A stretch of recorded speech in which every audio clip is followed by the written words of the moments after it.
Hello engineer. Last week हमने देखा था एआई इंटीग्रेशन कैसे करते हैं। जब एक नया एआई मॉडल आता है तो लोग पैरामीटर्स, कंटेक्स्ट, बेंचमार्क इसके बारे में बात करते हैं। पर हम सॉफ्टवेयर इंजीनियर हैं और हमारा क्वेश्चन ये होना चाहिए कि एआई मॉडल को हमारे सॉफ्टवेयर में इंटीग्रेट कैसे करें। लास्ट वीक हमने ये मास्टर आर्किटेक्चर इन डिटेल देखा था, जिसमें यूजर फ्रंट एंड से बैक एंड को रिक्वेस्ट भेजता है।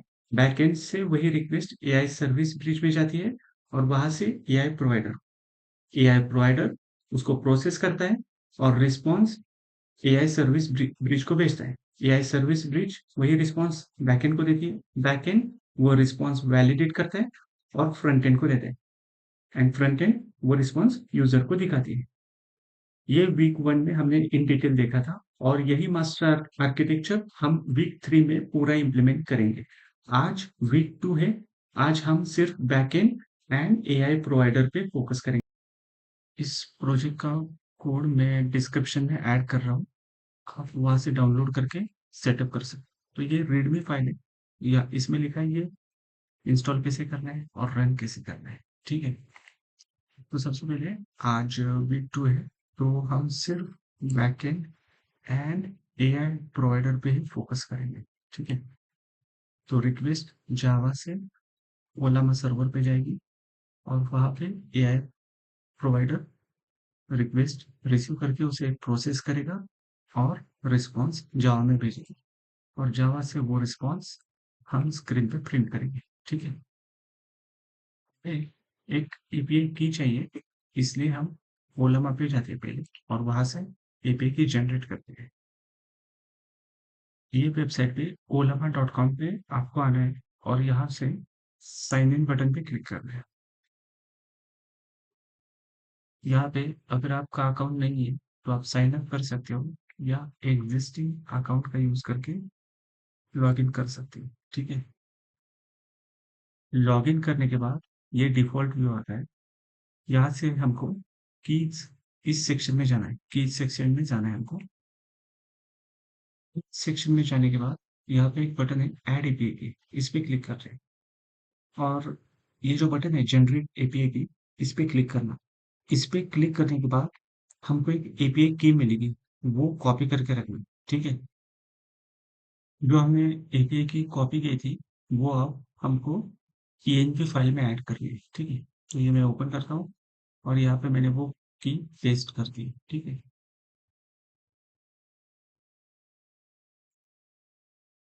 तो स्टेप 1 में हमने एपीआई की जनरेट की और वो png फाइल में रखी। ठीक है। अभी नेक्स्ट स्टेप है एप्लीकेशन रन करना। तो उससे पहले मैं आपको एक बार ये पूरा प्रोजेक्ट एक्सप्लेन करता हूँ और फिर हम एप्लीकेशन रन करते हैं। ठीक है। शॉर्ट में आपको बताता हूँ। जावा ये प्रोग्राम रन करने के बाद जावा ओलामा सर्वर को रिक्वेस्ट भेजता है। यूजर जो भी क्वेश्चन टाइप करेगा जावा जावा उस क्वेश्चन को ओलामा सर्वर को भेजेगा। ओलामा सर्वर एआई प्रोवाइडर को वो रिक्वेस्ट पास करेगा। एआई प्रोवाइडर उसको प्रोसेस करेगा और एआई प्रोवाइडर जावा को रिस्पॉन्स रिटर्न करेगा और जावा वही रिस्पॉन्स स्क्रीन पे शो करेगा। ठीक है। पहली फाइल है form.xml। यहाँ से हम कॉन्फ़िगरेशन करते हैं। यहाँ पे हमारे प्रोजेक्ट का नाम है, जावा का वर्जन है। उसके बाद यहाँ पे एक जैक्सन करके एक लाइब्रेरी भी है। तो इस लाइब्रेरी का पर्पस, जब भी जावा ओलामा सर्वर को कॉल करता है, रिक्वेस्ट देता है और रिस्पॉन्स लेता है, तो ये सब काम जेसन फॉर्मेट में होता है। तो वो जेसन फॉर्मेट मैनेज करने के लिए हमने ये लाइब्रेरी यूज कर रहे हैं। ठीक है। और ये सब ये फॉर्म फाइल में डिफाइन होती है। नेक्स्ट फाइल है env फाइल। यहाँ पे हम यहाँ पे हम हमारा की स्टोर कर रहे हैं। समझ लो, मान लो कि हम प्राइवेट इंफॉर्मेशन यहाँ पे स्टोर कर रहे हैं। ठीक है। रीडमी फाइल में ये प्रोजेक्ट सेटअप कैसे कैसे करना है, रन कैसे करना है, फिर एपीआई की कहाँ पे पेस्ट करनी है, ये सब लिखा है। ये जो नेक्स्ट पार्ट है टारगेट फोल्डर का, तो हम हमारा जो जावा एप्लीकेशन हम कंपाइल करते हैं तो उसकी क्लास फाइल यहाँ पे जनरेट होती है। ठीक है। टारगेट फोल्डर पे अब हमारा मेन फाइल ओपन करते हैं app.java। ठीक है। तो जो हमारा वीक 2 का पर्पस है, हम बैकएंड एंड एआई प्रोवाइडर पे फोकस कर रहे हैं। तो बैकएंड हम जावा से एआई प्रोवाइडर को रिक्वेस्ट भेजते हैं। एआई प्रोवाइडर उसे रिसीव करके प्रोसेस करता है और रिस्पॉन्स फिर से जावा को भेजता है। तो ये सारा फ्लो रिक्वेस्ट एंड रिस्पॉन्स इस फाइल में हो रहा है। ठीक है, ये मैं आपको लाइन बाय लाइन एक्सप्लेन करता हूँ। लाइन नंबर 3 एंड 4 पे हमने जैक्सन लाइब्रेरी इंक्लूड की है। इसका यूज जो रिक्वेस्ट हम सेंड करेंगे और रिस्पॉन्स रिसीव करेंगे जावा में, तो वो जेसन फॉर्मेट में होगा। तो वो मैनेज करने के लिए ये लाइब्रेरी हमने इंस्टॉल की थी होम फाइल में। ठीक है, यही यहाँ पे इंपोर्ट की है।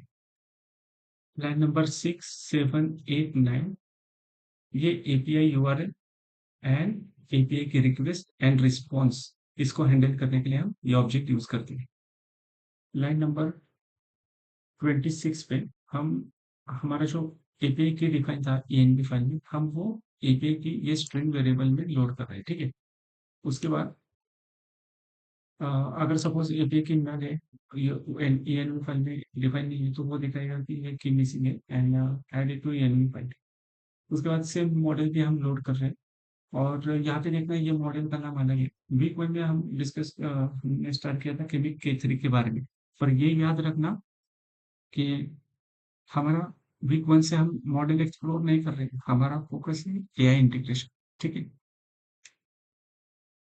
लाइन नंबर 40 पे यूजर कीबोर्ड से जो भी टाइप कर रहा है वो यहाँ पे रीड होगा। ठीक है, वो सेव होगा लाइन नंबर 43 क्वेश्चन पे। ठीक है, क्वेश्चन वेरिएबल में। लाइन नंबर 45 से 56 तक हम एक रिक्वेस्ट बनाते हैं और उसमें इनपुट रहेगा, मॉडल का नाम क्या है, क्वेश्चन क्या है। ठीक है,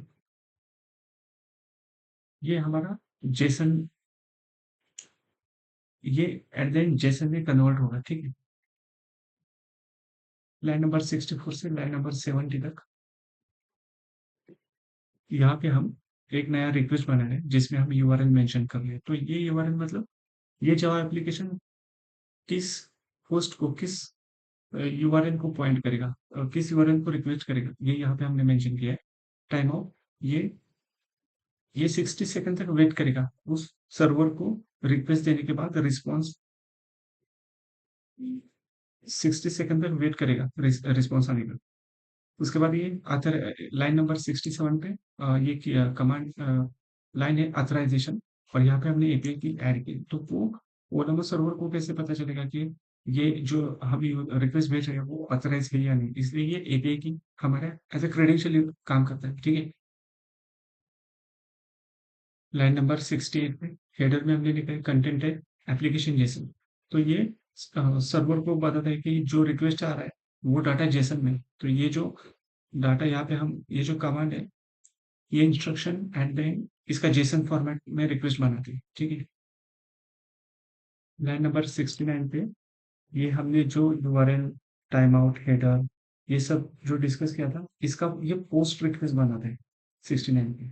ठीक है, और उसको जो रिक्वेस्ट बॉडी हमने बनाया था, इसका इसका जेसन फॉर्मेट बना के इसको पेस्ट कर देते हैं। लाइन नंबर 70 में ये हमारा रिक्वेस्ट एक्चुअली कंप्लीट होता है। लाइन नंबर 74 पे यहाँ पे एक्चुअली रिक्वेस्ट जाता है ओलामा सर्वर को, और जो भी रिस्पॉन्स आएगा वो यहाँ पे आएगा रिस्पॉन्स ऑब्जेक्ट में। ठीक है, अगर कुछ एरर हुआ, मतलब 200 नहीं है, मतलब एरर है, तो ये यहाँ पे हैंडल किया जाता है। और अगर एरर नहीं है तो यहाँ पे रिस्पॉन्स बॉडी में से जेसन से रिस्पॉन्स एक्सट्रैक्ट किया जाता है और स्क्रीन पे प्रिंट किया जाता है। ठीक है, अब हम प्रोग्राम रन करते हैं।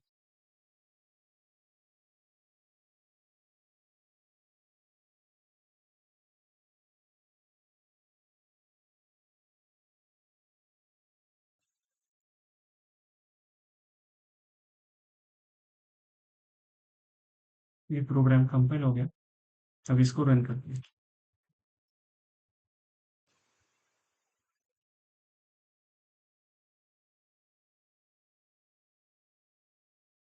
तो अभी प्रोग्राम स्टार्ट हो गया है। तो यहाँ पे प्रिंट हो रहा है आस्क योर प्रोग्रामिंग क्वेश्चन। तो ये हमने देखा था यहाँ पे, ये वाला point ask your programming question. तो अभी जैसे लाइन नंबर 40 पे, लाइन नंबर 43 पे हम अभी कीबोर्ड में जो भी टाइप करेंगे वो क्वेश्चन वेरिएबल में असाइन होगा पहले।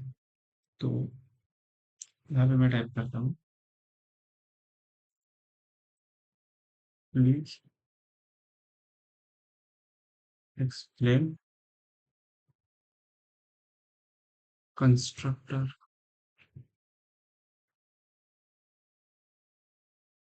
इन जावा, स्मॉल एग्जाम्पल और एग्जीक्यूट। तो अब ये रिक्वेस्ट, यहाँ पे हमको एक एरर आया था 401 का, अनऑथराइज। अनऑथराइज मतलब हमारा एपीए की वैल्यू नहीं है। तो मैंने एपीए की चेंज कर दी, फिर से एक बार कंपाइल करते हैं,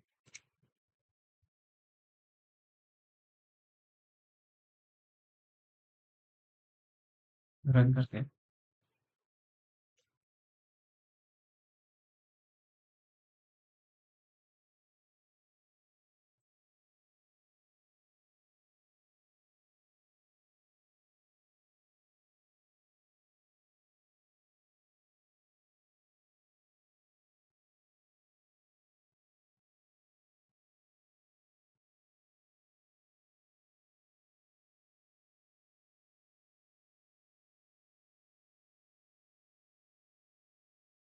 ये थोड़ा टाइम लेगा क्योंकि रिक्वेस्ट जावा से ओलामा सर्वर पे जाएगी, वहां से वो रिक्वेस्ट प्रोसेस होगी और एआई प्रोवाइडर रिस्पॉन्स रिटर्न करेगा। तो ये जो भी प्रिंट हुआ है ये एआई से है, ठीक है। यहाँ पे देखना, ये आज की और प्रोग्रामिंग यहाँ पे हमने टाइप किया था explain constructor in Java with small example. So यहाँ पे एआई रिस्पॉन्स आया। तो कंस्ट्रक्टर क्या होता है? Constructor is a special hook of code that run once whenever new instance of class is created, ठीक है। क्लास, जब भी हम जब भी हम एक नया ऑब्जेक्ट इनिशियलाइज करते हैं तब एक ही बार वो कंस्ट्रक्टर का मेथड कॉल होते हैं, यही लिखा है इस यहाँ पे। और वो फीचर्स लिखे हैं, same name as class, no return type, invoke via new, है ना, जब हम नया ऑब्जेक्ट बनाते हैं ऐसा ही लिखा है। स्मॉल एग्जांपल, तो यहाँ पे एक क्लास है पर्सन का, उसमें प्रॉपर्टीज है दो, और यहाँ पे वो कंस्ट्रक्टर है, ठीक है। और यहाँ पे देखना एक सिंपल कंस्ट्रक्टर क्या है, यहाँ पे पैरामीटराइज कंस्ट्रक्टर क्या है, यहाँ पे टू पैरामीटर भेजे, है ना? मतलब डिफरेंट वेरिएशन भी दिए हमने, ठीक है। तो ये एआई से एग्जांपल बना थे। फिर से एक बार रन करते हैं एप्लीकेशन को।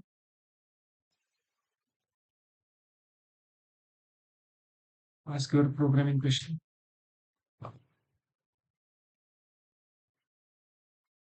व्हाट इज,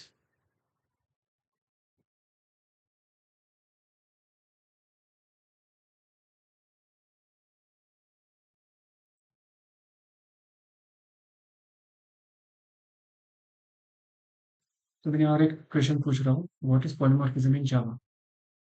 तो ये हमारा एआई इंटीग्रेशन का वीक 2 था, जहाँ पे हमने सिर्फ बैकएंड एंड एआई प्रोवाइडर पे फोकस किया था। हम जावा से एआई प्रोवाइडर को रिक्वेस्ट भेज रहे हैं और एआई प्रोवाइडर उसको प्रोसेस करके रिस्पॉन्स दे रहे हैं। ये एआई से ही जनरेट हुआ है। तो यहाँ पे हमने क्वेश्चन पूछा था व्हाट इज पॉलीमॉर्फिज्म इन जावा। तो ये यहाँ पे रिस्पॉन्स है, polymorphism is one of the core idea of object-oriented programming language that allow you to work with object of different types using single inheritance.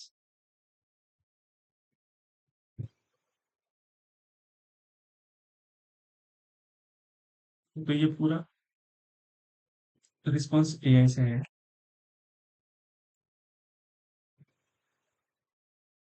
ये कोड मैं शेयर कर रहा हूँ, इसको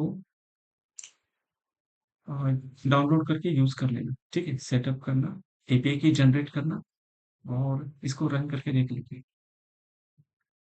वीक 2 में हमारा एआई इंटीग्रेशन वर्क कर रहा है, ठीक है। लेकिन एक क्वेश्चन है, क्या सिर्फ वर्किंग कोड ही प्रोडक्शन रेडी कोड होता है? नहीं। एपीआई फेल हो गई तो, की लीक हो गई तो, एपीआई की लीक हो गई तो, अगर कल कोई और नया एआई मॉडल आ गया तो, या कंपनी ने बोला और दूसरा कोई और एआई मॉडल यूज कर लो, उस केस में क्या होगा? लॉगिंग, वैलिडेशन, टेस्टिंग का है। वीक 3 में हम ये सब देखेंगे। सेम वर्किंग कोड को प्रोफेशनल सॉफ्टवेयर इंजीनियर कैसे इंप्रूव करते हैं, ये हम वीक 3 में देखेंगे। वीक 1 में मैंने आपको एक मास्टर आर्किटेक्चर डायग्राम दिखाई थी, वही हम वीक 3 में कंप्लीट इंप्लीमेंट करेंगे। उसमें front end, back and, AI service bridge and AI provider, ये चारों कंपोनेंट रहेंगे, ठीक है। नेक्स्ट वीक में मिलते हैं।